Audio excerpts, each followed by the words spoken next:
Perkenalkan, nama saya Yunus Soba dengan NIM 431222105, program studi ilmu komunikasi.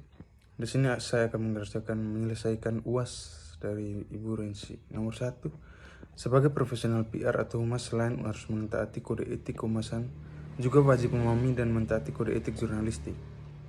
Mengapa seorang pro harus memahami kode etik jurnalistik? Yang pertama, integritas informasi. PR dan jurnalis sama-sama berperan dalam menyampaikan informasi kepada publik.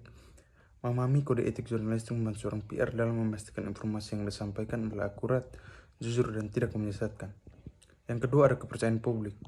Kepercayaan adalah aset utama dalam PR. Dengan mematuhi kode etik jurnalistik, seorang PR menunjukkan komitmennya terhadap transparansi dan kejujuran yang membantu membangun dan memelihara kepercayaan publik terhadap organisasi atau perusahaan yang diwakilinya. Yang ketiga, ada mencegah konflik kepentingan. Kode etik jurnalistik menggarisbawahi pentingnya menghindari konflik kepentingan. Dengan memahami seorang PR dapat menghindari situasi di mana informasi yang disampaikan dapat dilihat sebagai bias atau tidak objektif. Yang terakhir, ada penyebaran informasi yang bertanggung jawab.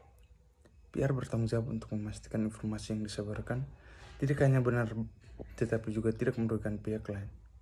Kode etik jurnalistik mengajarkan prinsip-prinsip penyebaran informasi yang bertanggung jawab yang relevan untuk pekerjaan seorang PR. Nomor 2, dalam pengembangan profesionalisme, seorang profesional PR atau humas perlu memperoleh pengakuan terhadap kemampuan dan eksistensi sebagai profesional secara resmi. Menurut Anda, mengapa hal ini menjadi penting? Menurut saya, pengakuan resmi terhadap kemampuan dan eksistensi sebagai profesional PR atau humas penting dalam pengembangan profesionalisme karena beberapa alasan berikut. Yang pertama, meningkatkan kredibilitas. Pengakuan resmi seperti sertifikasi atau akreditasi meningkatkan kredibilitas seorang profesional PR di mata klien, kolega, dan publik. Ini menunjukkan bahwa mereka telah memenuhi standar tertentu dalam pengetahuan dan keterampilan. Yang kedua, ada kepercayaan publik dan klien. Pengakuan resmi membantu membangun kepercayaan publik dan klien terhadap kemampuan seorang PR. Ini penting dalam membangun dan memelihara hubungan yang baik dan berkelanjutan. Yang berikut adalah pengembangan karir. Sertifikasi atau akreditasi dapat membuka peluang karir yang lebih luas.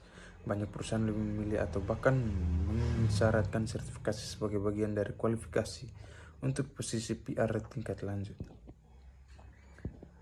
Yang berikut adalah penghormatan dari rekan sejawat. Pengakuan resmi dapat meningkatkan rasa hormat dan pengakuan dari rekan sejawat dalam industri. Ini membantu dalam membangun jaringan profesional yang lebih kuat dan kolaboratif. Yang terakhir, ada etika profesional. Sertifikasi atau akreditasi seringkali melibatkan komitmen terhadap kode etik profesional. Ini membantu memastikan bahwa seorang PR tidak hanya kompeten tetapi juga beroperasi dengan integritas dan tanggung jawab etis. Nomor 3, apa saja tantangan yang dihadapi seorang pro terkait kode etik profesi PR? Jelaskan. Yang pertama, ada konflik kepentingan. Pro seringkali harus menyeimbangkan kepentingan perusahaan atau klien dengan kepentingan publik. Situasi ini bisa menimbulkan konflik kepentingan yang sulit diatasi tanpa melanggar kode etik. Yang kedua, ada tekanan untuk menyampaikan informasi yang menguntungkan. Pro mungkin mendapatkan tekanan dari atasan atau klien untuk menyampaikan informasi yang menguntungkan, meskipun informasi tersebut tidak sepenuhnya akurat atau transparan. Menjaga integritas dan etika dalam situasi ini menjadi tantangan signifikan. Kemudian ada transparansi dan keterbukaan. Menjaga transparansi dan keterbukaan dengan publik, terutama dalam situasi krisis atau ketika menghadapi informasi negatif, bisa sangat menantang. Pro harus memastikan bahwa mereka tetap jujur tanpa merusak reputasi organisasi. Kemudian ada penyebaran informasi yang salah atau menyesatkan. Dengan perkembangan teknologi dan media sosial, informasi dapat menyebar dengan cepat. Pro harus berhati-hati untuk tidak menyebarkan informasi yang salah atau menyesatkan, dan harus siap untuk mengkoreksi kesalahan jika terjadi. Selanjutnya ada kerjasama dengan media. Pro seringkali bekerjasama dengan jurnalis dan media, menyeimbangkan kebutuhan perusahaan dengan kebutuhan jurnalis untuk mendapatkan informasi yang jujur dan tidak memihak adalah tantangan yang harus dihadapi sehari-hari. Kemudian ada privasi dan kerahasiaan. Menjaga privasi dan kerahasiaan informasi sensitif. perusahaan atau klien adalah tanggung jawab etis yang penting. Pro harus memastikan bahwa informasi rahasia tidak bocor sambil tetap mematuhi prinsip transparansi. Kemudian ada kepatuhan terhadap hukum dan regulasi.